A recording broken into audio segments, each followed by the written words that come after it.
Hi, I'm Will, and today I want to talk about how ego can sabotage your dating and your well-being in life and how to prevent it in Mexico City. I've been traveling around the world for a year now, and now I'm staying in Mexico City for a while. So I want to kind of give you some, thoughts about this city while talking about ego, because I think this is important. This is something I've learned over time. So first off, the city is beautiful. I think this is a hot take, but I like it more than New York City. At least first impressions. I've only been here for like a week, but it's such a less congested, dangerous, dirty city than New York. And there's more people, so there's like more opportunity to meet people, more career opportunity. Well, that's debatable, but it just feels less harsh than a New York City. As far as ego, let's talk about how it can affect you. I'll use a couple examples, but we're going to keep this focused on you and not myself. So how can it affect you? Let's talk about dating and approaching women. In life, I find that typically the man has to do the approaching, and the man rarely gets approached. So when you put yourself out there, which I think you have to do, you could be one of those few that there's many who just hide on the dating apps only, but I think that's a cop out, and sometimes you want to get more practice in, and you can't just wait until you get a match on an app. Plus the apps kind of skip out on a lot of the first steps of the courting process, since you already digitally find someone through the algorithm that already likes you. So it's kind of like I guess you could call it like a modern development that was never part of the courting process. But you learn a lot of skills doing some code approach as well.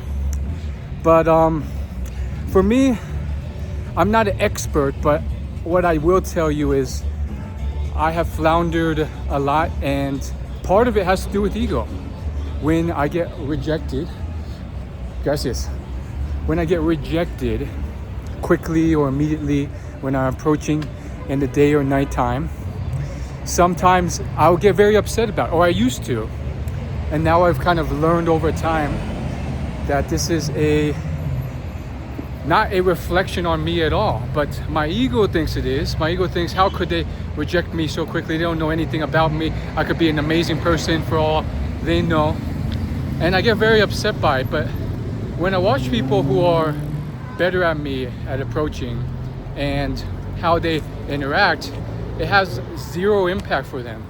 If they get rejected, but it's a funny rejection or something amuses them about it, which they tend to do, they try and make it funny or fun, they laugh about it. Or at the very least, they're silent. It has zero effect on them. They don't get upset about it because they really truly know nothing about you. So how could you put all this value upon it?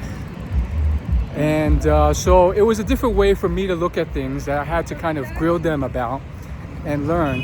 But it ultimately leads to a place where you're more productive. You go into the next approach with a calmer state of mind, with positivity, and you don't let the negativity from that last approach be taken personally. I think approaching women is more difficult than sales because it's more likely to be tied to your ego and for you to take it personally, because they're not rejecting a product you're selling, they're rejecting you. And so it's different. Both are hard.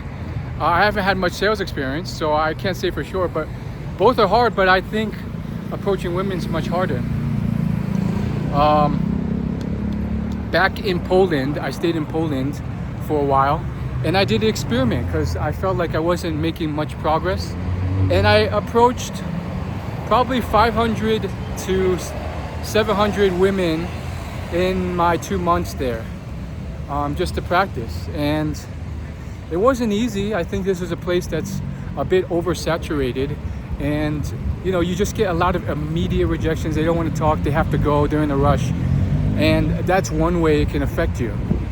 But ego, I think, can also affect you in life, in career, in business, and growing on social media as well.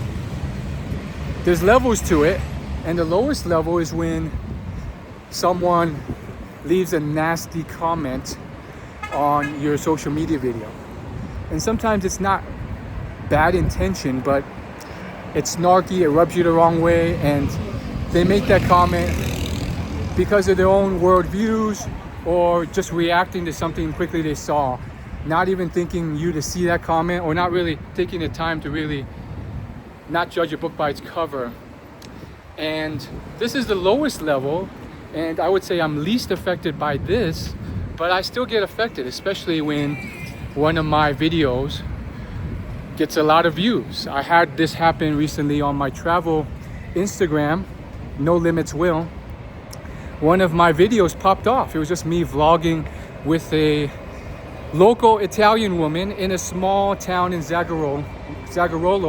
I was walking around this festival and I was filming myself, and then a girl and a couple of her friends, guy and female, off to the side, were watching, and we're just having a genuine interaction. And long and short of it, many of the comments were about a negative stereotype. Oh, they're here to rob you, they're here to steal your wallet, be careful. Or not even like a be careful kind way, but more of like a snide way, like, yeah, they're just gonna rob you, like just very negative stereotypes, which of course is good to be careful of, but she did not rob me. She did not do any of that. I have my wallet as proof. And then the other thing, which also affected me even more, was them saying all this stuff about, oh, you dropped the boat, dude. You didn't riz her hard enough. You didn't get her number, and so forth. And honestly, I felt like that was off too, because not everything has to be something where you have to hit on a girl and do all this, and every girl's a target to you. It's just something I don't like about the pickup artist community or stuff in general. But these young men making these comments, they don't understand this. They're just probably addicted to these Riz and approach videos, and they have no idea who I am. So they saw it and they're just like, man, this guy fumbled the bag. He didn't Riz her and get her number. His game sucks. And that was just one moment where I just wanted a genuine connection. I wasn't really there to like hate on her, and grab her number. And I don't think women are simply targets or things you just hit on all the time. You can be friends with women. It can be platonic. It doesn't have to be something like this. And so these things affected me, and to be honest, there were times where I was trying to defend myself in the comments. But the issue with this is it causes a lot of mental drain on you. You spend hours in a day dwelling on these strangers that don't know much about you, and then you just feel bad. It ruins your day when you otherwise could be happy, and you're trying to defend yourself to these people, when in reality what I learned from another friend of mine is that this is a mirror. Social media and these comments and these thoughts, it's a mirror. It tells you more about them than about you. It tells you more about their beliefs and how they think than you. If they're not showing much empathy and thinking through the situation and jumping to conclusions, that tells you more about them and how they are than you. If they tell you a certain thing that's a limiting belief, like, oh, you can never succeed because you are Asian or something, that's their own limiting belief projected. So it's more of a mirror about them than anything about you. So that kind of helps dissipate things. But I will also say that ego happens in other ways. So that was the lowest level I mentioned.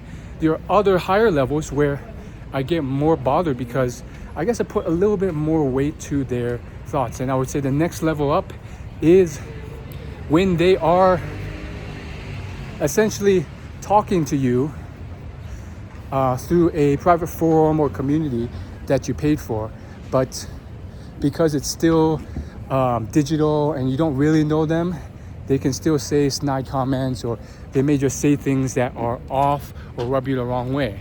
So that's another level where I've been in, where it is also still kind of like bad and iffy to be in. And now we are heading to this beautiful Parque Mexico, which is a full circle moment. I came here 3 years ago and met up with a couple friends who live here. And it was the first time I met them, and they showed me around. And I didn't think I'd return. And last time when I was here, I only had like a couple hours. But here I am. You never know where life takes you when you are unhinged and unshackled from the inability to travel. You have this freedom. And so somehow I ended back here. That's a story for another day.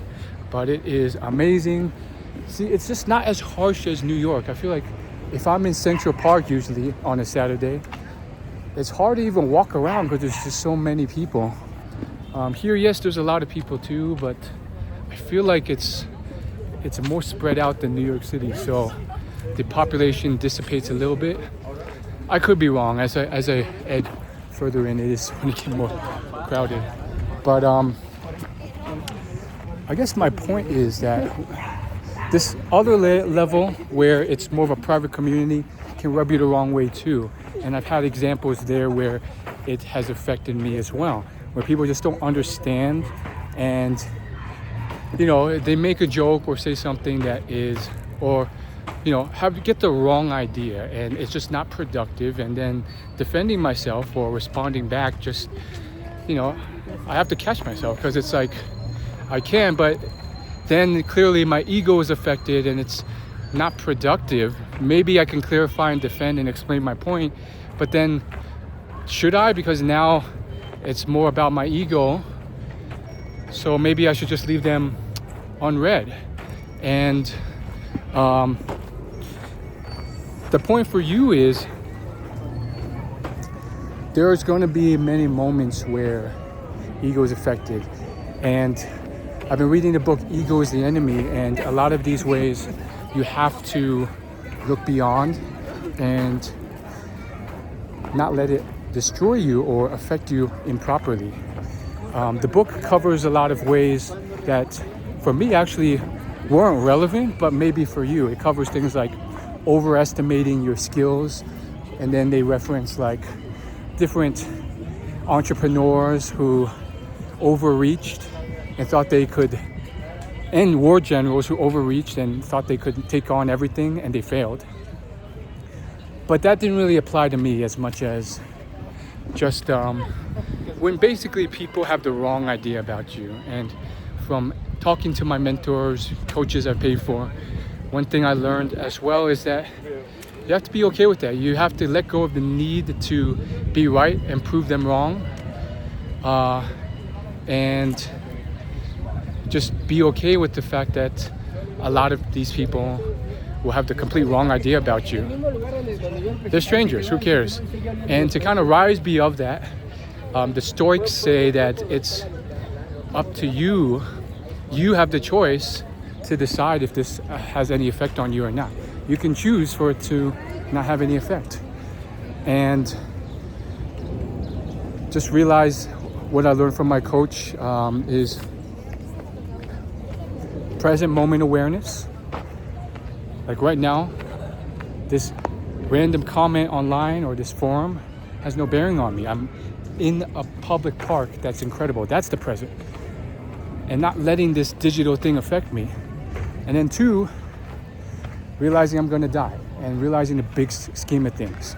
Once I'm dead, will that really matter? Once you're dead, will that really matter? This random comment, this random person online who thought they knew you and then said these things and that were wrong. about you, does that really matter in the grand scheme of things? And so it's kind of rising beyond those emotions and realizing it doesn't matter. And just being present here. Oh, here's the full circle moment. This is the exact spot 3 years ago, maybe 2.5. I came straight here and basically I took an Uber straight here to meet with my friends. I had no idea what was going on, and I was just here to kind of like tour around, and lo and behold, I'm back, which is incredible. It was this exact spot in the middle of this center. And I'm going to wrap up with a consequence of where ego can go the wrong way. There's this I think she's like a dating coach for women, and she's pretty famous. She has like hundreds of thousands of subscribers. And I saw in the news recently that a few people made these comments that really rubbed her the wrong way, so much so that she repeatedly called them on the phone and basically went crazy, tried to meet them in person and fight them in person and talk to them in person. And it completely destroyed this kind of business professional image of her as a relationship coach. And you ask, why was she so affected by this? Well, you know, it was because these strangers online said something that really rubbed her the wrong way, and she was so affected that she went out of her way, like spent multiple hours per day just trying to call some of these individuals up on Instagram and talk to them. And that's partially why I don't think social media content creation is for everyone.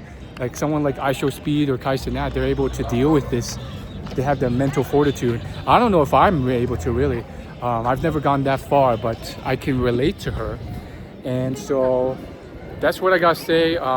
Thanks for watching.